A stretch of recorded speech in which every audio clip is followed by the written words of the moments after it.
The Russian SVR intelligence agency claims US and UK intelligence are preparing ISIS militants to attack Russian bases in Syria, aiming to force Russia's withdrawal and maintain regional dominance under the guise of counterterrorism. The SVR announced that US and UK intelligence services are planning attacks on Russian bases in Syria. US and UK intelligence services are planning attacks on Russian military bases in Syria to ensure their own dominance in the region, the press bureau of the Russian Foreign Intelligence Service reported. According to information received by the SVR, the outgoing US administration and the UK leadership, after the overthrow of Syrian President Bashar al-Assad, are aiming to prevent situation in that country from stabilizing.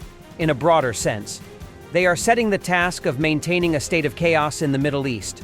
Washington and London proceed from the fact that in such conditions they will be able to more quickly achieve their own geopolitical goal, to ensure their long-term dominance in the region based on the odious concept of a rules-based order, the press bureau said in a statement. It notes that this, however, is hampered by Russia's military presence on the Mediterranean coast of Syria, which continues to be a significant factor in regional stability. In order to eliminate this obstacle, British intelligence services are developing plans to organize a series of terrorist attacks on Russian military facilities in Syria.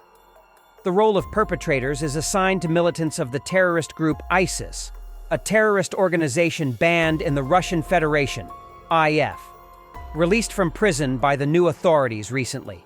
In addition, they have received, in essence, uncontrolled access to the remaining arsenals of the former Syrian army, the SVR press bureau said in a statement.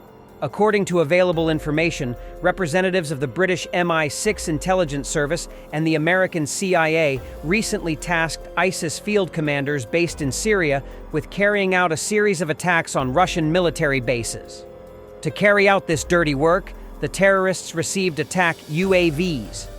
In order to conceal their involvement in the planned ISIS attacks, the US and UK military command instructed their air forces to continue to strike ISIS positions, about which the militants are notified in advance, the SVR Press Bureau said.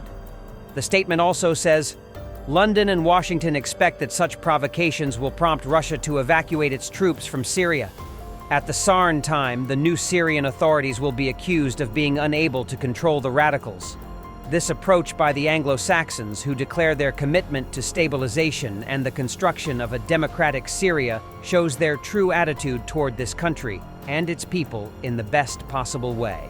However, it also shows through in the continued occupation by the US armed forces, under the pretext of the need to fight ISIS, of oil-bearing regions to the east of the Euphrates River, which Washington has no intention of returning to Damascus, the SVR Press Bureau noted. The soldiers of the 93rd Separate Mechanized Brigade, Kholodny Yar, together with other units of the defense forces, repelled one of the largest attacks by Russian invaders in the Bakhmut area. This was reported on the official page of the 93rd Brigade. Also, such units as the Phoenix Special Forces and the 5th Separate Assault Brigade defended the area.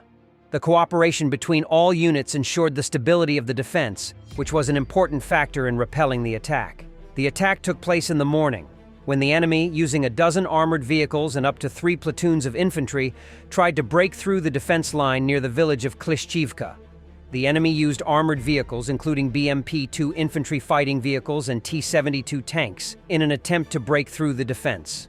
During the first wave of the assault, the invaders suffered heavy losses, as the units of the 93rd Brigade and adjacent units reacted immediately, organizing an effective defense. The assault was repelled by the coordinated efforts of the units, including the crews of the Black Rave Unmanned Systems Battalion, the 2nd and 3rd Mechanized Battalions, the Corvus UAV Platoon, and the 2nd Rifle Battalion. The defense forces quickly destroyed the enemy's equipment. Artillery support also played an important role in neutralizing the enemy's equipment at a distance. After the initial attacks and the defeat of a part of the enemy forces, the tanks and infantry fighting vehicles left without infantry support became an easy target for Ukrainian pilots and artillery. During the 4 hours of fighting, the enemy lost 6 T-72 tanks and 6 BMP-2s. 1 tank was damaged but remained on the battlefield.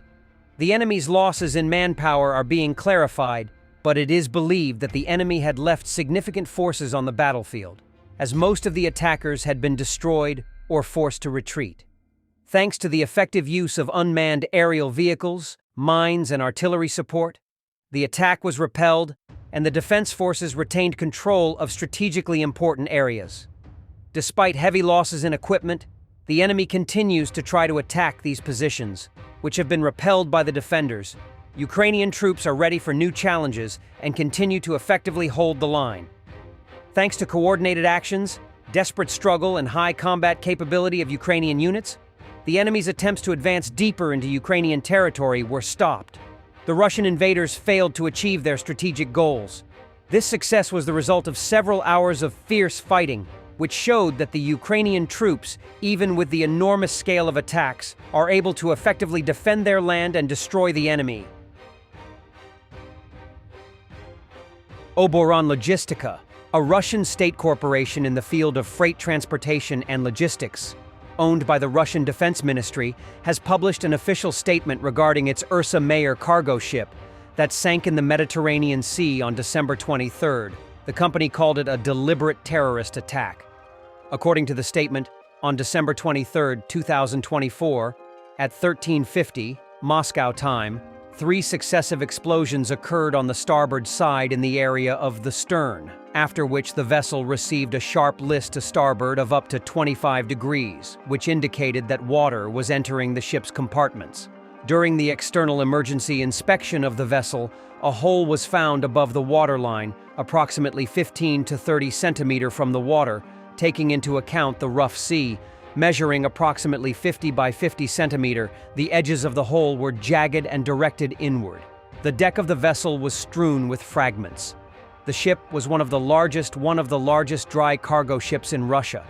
Maximum carrying capacity 9.5 thousand tons. It was under U.S. sanctions. Although Oboron Logistica called the sinking of the ship a terrorist attack, it did not blame any organization for committing it. No organization has admitted responsibility for the alleged attack. The Eagle S ship has been seized by Finland's police for inspection and investigation. It was moved to Porvoo. Finnish authorities are investigating the evasion of sanctions, and the police will continue the preliminary investigation of the ship. The repair of the Eastlink 2 power cable is estimated to take several months. Thanks for watching, and don't forget to subscribe. Also, if you want to support Warthog Defense, please become our member and get early access to new videos, exclusive members-only videos, and become administrator in comment section. The membership link is in the description. Rescues every day. We had a guy last week, it's 6 rescues in 6 days. You know, he's doing the job every day.